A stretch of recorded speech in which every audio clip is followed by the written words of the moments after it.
السلام علیکم ویورز، میں ہوں آپ کا ہوسٹ عبد الرحمان اور خبر لایا ہوں پاکستان کی بڑھتی ہوئی آبادی سے متعلق، جو کہ اب 23 کروڑ 10 لاکھ سے تجاوز کر چکی ہے اور گزشتہ 50 سالوں کے دوران پاکستان کی آبادی میں 4 گنا کا اضافہ ہوا ہے۔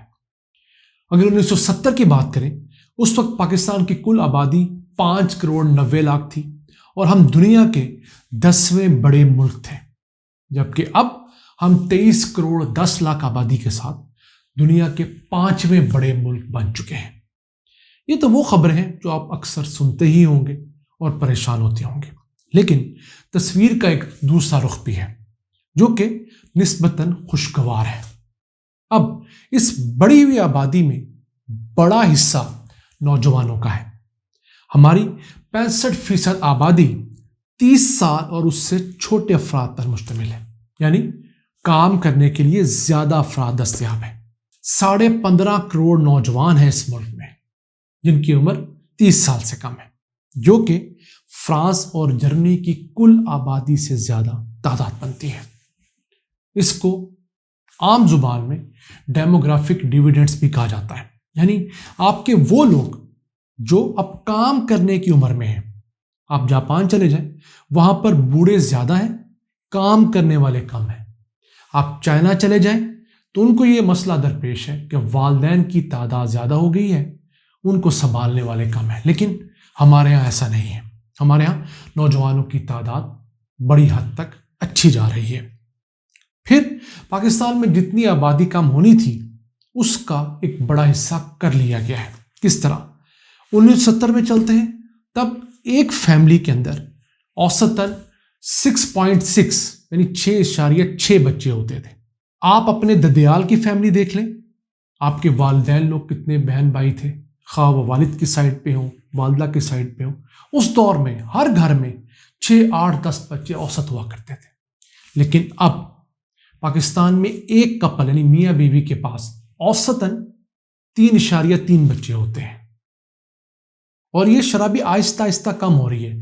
اگلے سالوں میں یہ 3.3 کی اوسط کم ہو کر 3 ہو جائے گی۔ اب اتنے بچے تو کسی بھی گروتھ کے لیے چاہیے ہوں گے نا۔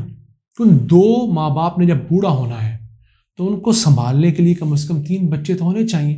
ان 3 میں 1 یا 2 لڑکیاں ہوں گی تو پھر ان 2 کا برڈن کون اٹھائے گا؟ لڑکے اٹھائیں گے۔ تو اس چیز کو ہم بھول جاتے ہیں۔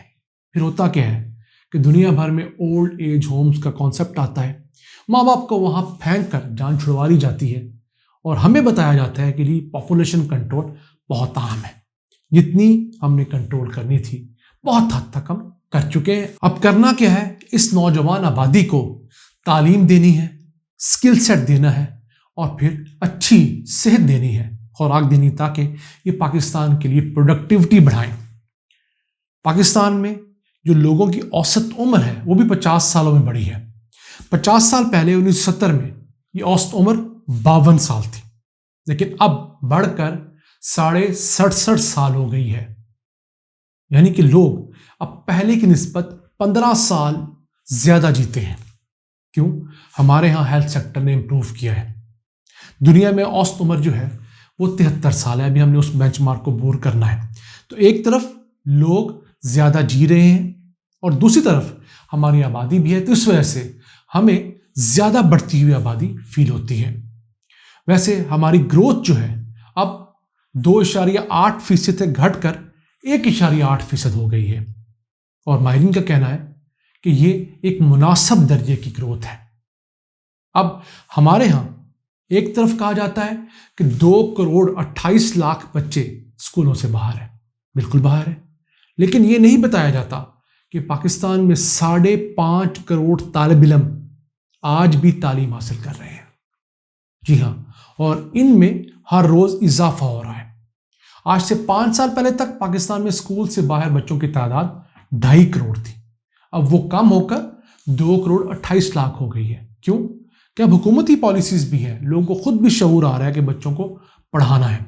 اگر بات کریں پاکستان میں موجود تعلیمی اداروں کی، تو اس وقت 2,83,000 سے زائد تعلیمی ادارے ہیں، جس میں پرائمری اسکول بھی ہے، سیکنڈری بھی ہے، ہائی اسکول ہے، یونیورسٹیز ہیں، ٹیکنیکل انسٹیٹیوٹس ہیں۔